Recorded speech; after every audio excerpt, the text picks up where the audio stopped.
I'm delighted to share my spring book choices with you. I'm going to start with The Mercy Seat by Elizabeth Winthrop.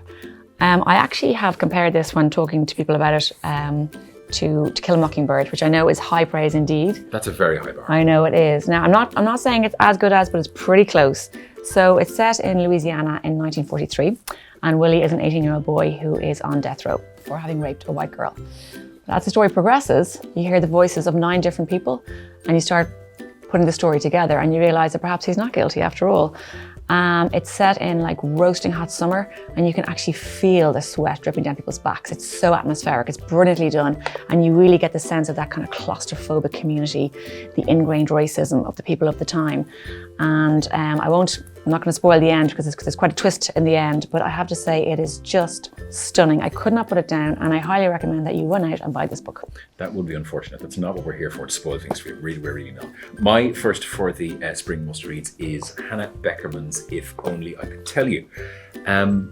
This is not the sort of book that I would normally find myself falling in love with. However, 2 parts of the story. It flips back and forth between 1988 and roughly the present day. Audrey is the mother.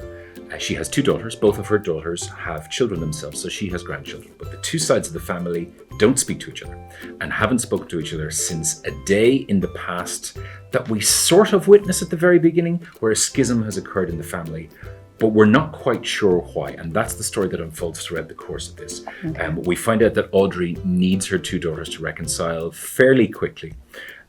It is beautifully written by Hannah Beckerman. She writes the most human, compelling characters, and it's the sort of thing you'll find yourself rattling through in about a day and a half, as I did. It's called If Only I Could Tell You, and if you're looking for a gentle, I hate calling something a gentle read, that's the wrong word, but if you're looking for something that will engross you, and next thing you wake up and realize that 3 hours have passed and you're still in the process of reading this movie. Another of my choices is The Red Address Book by Sofia Lundberg. She's a Swedish writer, and if you liked A Man Called Ov, which I loved, I think you will like this. It's just a gorgeous, warm, life-affirming book about Doris, who's 96 years old and knows that she's not long for this world. And she wants her granddaughter, Jennifer, who lives in America, to know about her life. So the best way she decides to do it is to go through her address book and describe the relationships she had with the most important people in her life. And really, it's about how we can learn from the older generation and how their experience and their wisdom is very important, and how we need to stop and listen to them. And so Doris writes down her history, which is heartwarming, heart-wrenching, heartbreaking, and it's just a kind of a beautiful, charming story. It's an easy one to read, just curl up and enjoy it. I mean, I read it in one sitting. It's one of those kind of very, page-turning, sweet books. And I would highly recommend it. Yeah, it's really beautiful book, yeah. Now, I'm conscious we haven't done this deliberately, but that could not be more different to this, which is Last Ones Left Alive by Sarah Davis Goff. It is best described as a book, and I don't want people to be put off by when you say it's set in a post-apocalyptic Ireland. Don't be put off by that, because I know some people are. Something terrible has happened all around the world. It's set in an island off the west coast of Ireland where Orphan has been brought up by her mother and another woman. Something happens fairly early on in the book. I'm always loath to discuss spoilers of any kind as well, but it requires Orphan to then leave the safety of the island and to go across Ireland, avoiding what has actually happened to the people of the country. They are creatures. It's beautiful, and it's bleak, and it's unremitting, and that's one of the reasons I like it so much. I've initially, when I read it when I was away on holidays last summer, I was sitting in the sunshine in the middle of nowhere, and I thought, oh, this is bleak and unremitting. I like this. This is going to be for me. There's a little of Cormac McCarthy's The Road in it, and it's at the beginning of a much larger story, which I really want to find out more about and read. It's been one of those ones that's been much anticipated for quite some time, and rightly so. You should give it a crack. It is called Last Ones Left Alive. And it wouldn't normally be the type of book I'd pick up, but I'm halfway through and I'm riveted. Fantastic. So, yeah. Excellent.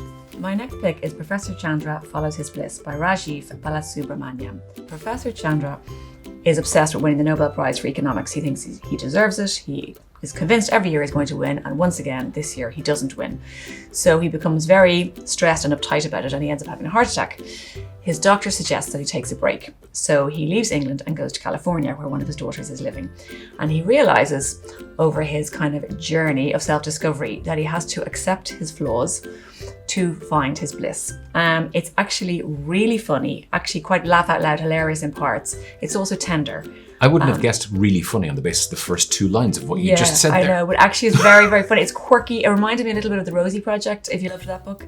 It's quirky, it's funny, and it's actually, no, it is laugh out loud, particularly when he goes to California because he is so different to the Californians. And actually it's kind of life affirming and uplifting, and it's a real like warm, cozy, funny one for spring. Highly recommend this one.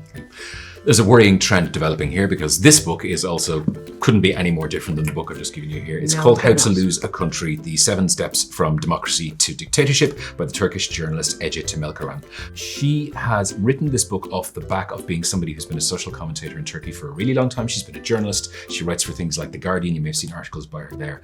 She can't live in Turkey anymore because the Turkish authorities became incredibly unhappy with the sort of things that she was writing about, and she lives in exile as a result.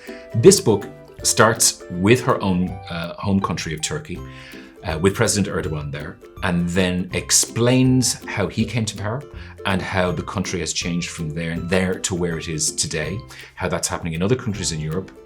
She particularly talks about Viktor Orban in Hungary, and then she deals with Trump and deals with Brexit. And there are 7 sections devoted to how movements like this, and she specifically talks about movements and not political parties because they tend to be all organized under the banner of a movement, whether that is Brexit or whether that is making America great again. And the 7 steps on how you go from complete democracy to all of a sudden waking up one morning and realizing that somebody else has the power and the control and you can't do anything about it. It's terrifying. Terrifying in a way that we all have to read. But again, very bite-sized, not enormous, not academic, not 800 pages long, and the sort of thing that I think should be put into the hands of pretty much almost everybody. I totally agree. I mean, I couldn't put it down. I think everybody needs to read this book. I actually think there's an urgency around this, the rise of right-wing populism, and people need to read this. Fantastic. It's called How to Lose a Country. Another of my spring picks is a debut by the Irish author Anne Griffin. This is making waves in this country and all over the world, and deservedly so. Really, all I can say to you is go out, do yourself a favour and buy this book. It is beautifully written. She is quite a master with the words. It's about Maurice Hannigan. He's sitting in a bar, he's 84 years old, and this is his last night, he keeps telling us. And he raises 5 glasses to the 5 people who most influenced his life. His older brother, his sister-in-law, his daughter who only survived 15 minutes, his son who lives in America who he's quite estranged from, and most of all his beloved wife who has just passed away. Again, it's quite hard to talk about this book without giving too much away, but honestly it is about regret, it's about tragedy, it's about grief, it's about decisions that you made that you may look back on now as not the best you ever made. It's about family, it's about family secrets, family feuds.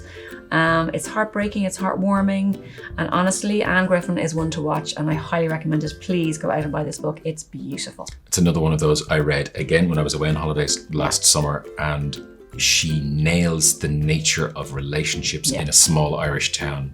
Cold. It's beautiful. Yeah, it could be a small town anywhere. Yeah. It's brilliant. And I'm going to finish off with this, which is just a cracking book. It's called Daisy Jones and the Six. It's by Taylor Jenkins Reid. The first thing I knew about this was that the rights had been bought by Reese Witherspoon. So my theory would be read this before you get to see it on a screen somewhere near you, because you will soon. The story is based around the Six. They're a band who are just becoming big in the very late 60s, early 70s. They're becoming one of those bands that's playing bigger and bigger venues. Then they start playing stadiums, and they're about to become huge. Their lead singer, Billy Dunn, is a guy who only can be reminded of the character that Bradley Cooper plays in A Star Is Born. He was all I could see as I was reading this. Sold. Yeah, so immediately a lot of people are going to go, oh, I'm in for that one. Daisy Jones is an it girl at the same time who really wants to record her own songs, but label won't let her. And then there's a moment when they all end up coming together, and they end up recording together, some more willingly than others, and they end up performing together. And the story of the two intertwines, and then it all goes pear-shaped. And at the beginning of the book, we understand that this has happened, that they never played together after a specific night. And this book tells us why. And it tells us from the point of view of every single member of the band, of those people who were involved around the band, of management, of rock journalists who spent time with them. And so sometimes you get one event that has 4 different people all telling you their different version of what happened in the story. I found myself being pushed through this and wanting to come back to it to figure out what happens next, like it was a soap opera. And I don't like soap operas. So this is hugely worth your time. It's called Daisy Jones and the Sixness by Taylor Jenkins Reid. And that's it. Those are our 8 books for our spring selections for the Eason must-reads, and we think you're going to love them. So we really feel there's something for everyone here. There are debut novels, there are humorous novels, very serious novels, a lot of women writers. We have a male writer there as well. I think really everybody is going to have something that they like within this 8 book selection. So enjoy.